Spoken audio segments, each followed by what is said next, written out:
Hi, everybody, and welcome back to the Nubian Review, where books come to life. Um, if you didn't catch my videos, previous videos, I did do an introduction about my channel. This is kind of a revamp reboot. And so originally, I started off with just wanting to do book reviews. But as time went by, I realized if I'm going to go ahead and do book reviews, I might as well allow this YouTube channel to encompass everything that inspires me, which one is books, and secondly is creative writing and journaling. So this week, I want to bring to you books um, for your wellness. Now, these are not the only books. These are just some of the books. One of the books I have quite a few, but these are the books I will be sharing with you that has helped me in my journey of mental and emotional wellness. So this is part one of the series. I have so many of them that I've used over the years, but I just want to start off with a few at a time and give you some names and some suggestions and give you a little bit of information on what the book is about. So let's start off with our first one. Okay. Books for your wellness. I want to start off with this one right here because this one right here actually took me by surprise. And I can't actually tell you where I got it from. It is called The Power of Your Subconscious Mind. Now, this is a paperback. I want to say I got it from my dad's collection of books. Um, and so this is one of those little gems that you probably would not find at your regular bookstores. This is more of an independent book um, by Brownstone, a division of the Wildside Press LLC. It also has a website, www.wildsidebooks.com. So I guess if you go to their website, you can find it. This is a thin book. Pretty easy read. However, it's very thought provoking and it addresses, it gets to the core of most of our behaviors and how we look at the world through a subconscious lens. Now let me give you some of my takeaways from this book, and this is why I really recommend this for those of you who are focusing on changing habitual habits, um, mostly really negative habits that you would like to turn around. So let me give you some of my takeaways. Of course, I had to write it down. So let me show you. Let me share with you in the book of your subconscious. The takeaway that I've gotten. Sorry, let me go back. Is that your subconscious is your book of life, and this is how the author explained your book of life. There are two sides to everything, right? You have your objective and your subjective. You have your visible, you have your invisible, you have your thoughts, and you have your manifestations. So everything that we have, it has the polar opposite effects depending on the subconscious and our habitual habits and how we're thinking. And so I just thought that was thought provoking. And so the author leaves us with this quote. It says, man is what he thinks all day. Very simple quote, but very powerful. You are what you think you are. You kind of manifest, which is the opposite of your thoughts, right?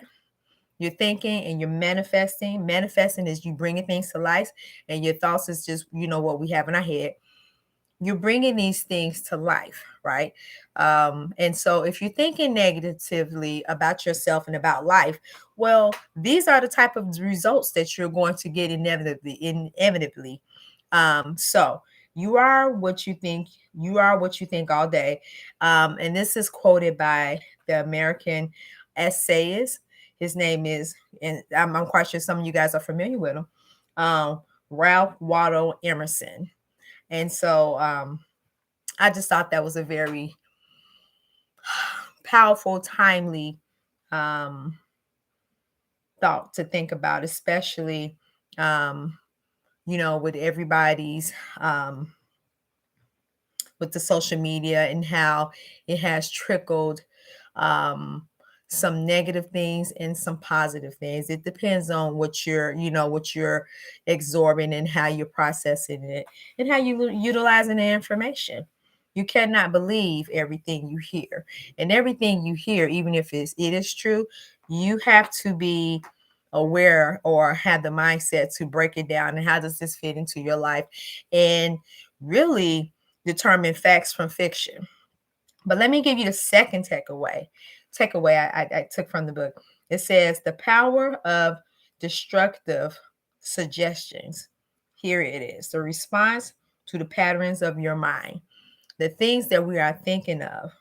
Um, the power of destructive suggestions encompasses you being miserable, right? You're living out your failures time after time. Sufferings. I think to be human is to suffer. I don't know anybody who has gone through life unscathed from anything, whether it's physical, emotional, or mental.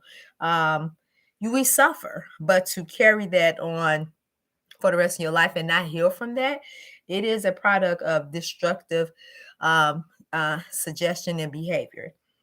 And the last but not least, the author talks about sickness. And, you know, for the most part, on average, I think people they do suffer sicknesses, some more than others. Some of them are mental, some of them are emotional, some of them are physical.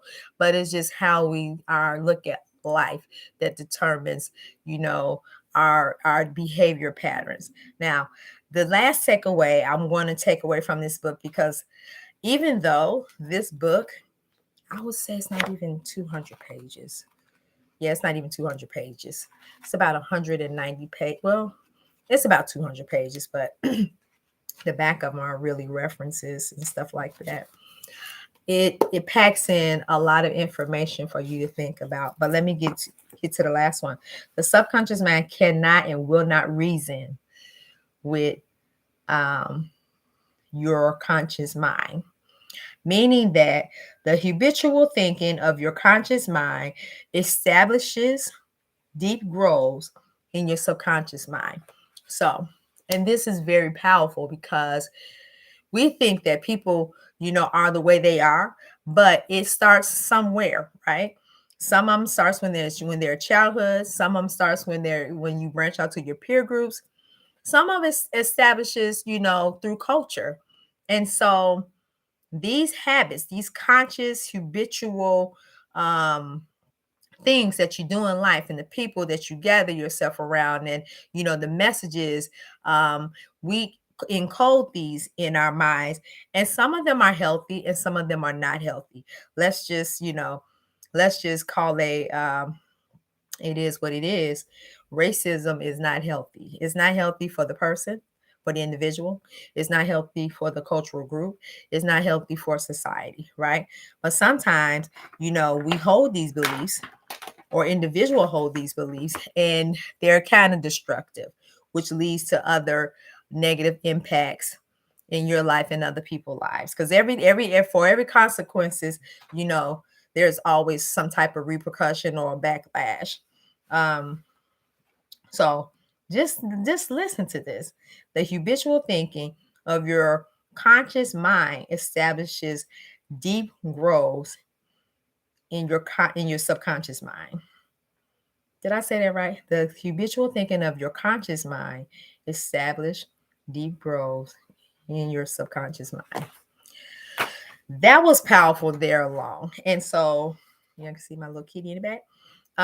These are some of the things that the book is cover. And those are the 3 takeaways I wanted to share with you on YouTube. So hopefully you will go out and get the book and, get a chance to read it and share your thoughts. Now, my second book is the Secret Letter Project. And this is something I'm actually doing on this channel, the Nubian Review. And so where every week I'll be posting a new video on creative journaling. But this book in particular is called The Secret Letter Project. Let me pull it out. And the author, her name is Juliet Madison. Nice, neat book. And I got this from the Dollar Tree. Which used to be the Dollar Tree. It's like $1.25 now. But the Dollar Tree, they have these books. Every now and then you're able to find a good book. And about this, I would say sometime last year, just going through the books because I was looking for something to give as possibly gifts in the future. But it talks about the benefits of letter writing and, creating your real testimony and telling your story and how it creates impact. Real life testimonies for people who have used secret letters to create positive impact. And testimonies saying how the book has changed their life, has it reduced their anger. Several years ago, they didn't think their life would look like this using the book. And so here are the type of letters that are in the book. Now there's 20 letters. And so this series that I'll be starting, it will be every week a different letter to give everybody enough time, but I'm going to use it in a form of creative journaling. So hopefully you'll participate. Once again, the book is The Secret Letters Project, and they do have it on Amazon. So I may put the link down there. I'll try to put the link down there. But let me give you a run of some of these letters. So we always start off letters with dear, but I'm not, telling anybody how to start their own writing journey or how to write a letter. It's just, dear. It's a suggestion. So I say, dear stranger, dear loved one, dear soulmate, dear me. Now, I think, and I haven't decided which one I'm going to start the Secret Letter Project, the creative writing project on. It's going to be based in this book, but I don't know which one I'm going to start off with first. Now, I read all of them up to maybe Dear Pet, which is like maybe the 7th one in. But there's a beautiful one that you can write towards your childhood, your younger me. And so I think I haven't decided yet. I may start there, but it's a book for those who are looking to transform and embrace personal growth, reflect on the things of in their life that has allowed them to grow and move on. So this is a book, a wellness book worth mentioning. And if you want more, stay tuned for my secret writing project. It's going to be called creative journaling. Now I haven't decided what day I'm going to do it. I may decide to do it on Wellness Wednesdays, but just let me know, okay? All right. So last but not least, and this is just one of many wellness books I'll be sharing. I'll be sharing books from now and throughout May, because May is Mental Health Month. So hopefully you'll be able to purchase some of these books, or go to your local library and see if they have them available. So you can go on an exploration of self-discovery and total health and wellness. But my last one is Healing Through Words. This book had really took me by surprise. It is Healing Through Words by Rupi Kaur. I'm hoping that I'm saying her name right, but this book right here, I've actually done some of the work, and I don't tend to write in the books.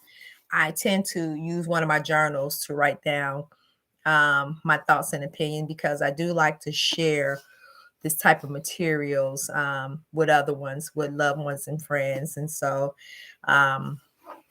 let me get into this one. Okay. So this book right here, for one, the author, this is just genius of how she did this. She started off writing about her story, which I love when, they're giving personal testimonies. But she started off with poetry, how she started writing, her style of writing, to help us understand and what to look for when you're doing the book. Now, the book is broken up into 4 chapters, and the chapters are hurting, loving, breaking, and healing. Now, I went through hurting already, and it talks a lot about trauma. And that's where I'm at right now, going through the exercises. And I will say, if you're honest with yourself, you will start to see things and rise to a certain awareness in your life that you did not knew exist. And so that's where I'm at with it. But I cannot wait until I get to the other chapters because I'm just excited about trauma. Whoever gets excited about trauma. But just reading the prompts and honestly answering the questions and journaling for myself has been very therapeutic for me. And so I suggest this book. This may be my second book in my letter writing project after I complete the secret letter the Secret Letters Project. So stay tuned. If this is something that you would like to see more and get a full exploration and just talk about it, please let me know. I mean, this is a book reviewing creative journaling channel, but the goal is to embrace and explore different areas of our wellness in the process. Okay, so beautiful, beautiful cover. Okay. I think I got this from Target. And so it was on sale. And I had Target points. That was the most important thing. I had Target points. But the author did a great job um, in talking about letter writing, right? Giving yourself 15 minutes. And in this letter writing project, it says, talk to the person who has hurt you, give a letter to your father from your 7-year-old perspective self. So definitely you will have to be at the mind to where, you have lived these situations. Write a letter of self-doubt. So, writing letters, and once you're seeing those words and you're writing it and you're feeling the emotion of how you're expressing yourself, it reveals a lot of, it uncovers a lot of heartache and and start opening up to a lot of healing. So so these are the 3 books: Healing Through Words, once again, the Secret Letters Project, which I will be starting this week, and so stay tuned. And most importantly, last but not least, The Power of Your Subconscious Mind. This is a great book. And so I will try to link all the books below. Hopefully you'll be able to find, I know you'll be able to find 2 of them, but this one right here, I'm not sure. But I will leave the actual link to the press where you can possibly find the book. But there are 3 great books. These are 3 books that I'm actually reading through right now and has helped me a lot with addressing my health and wellness on this journey. So stay tuned. I have more for you coming soon. And thank you for joining me for the Nubian Review, where books and creativity come to life. Bye bye.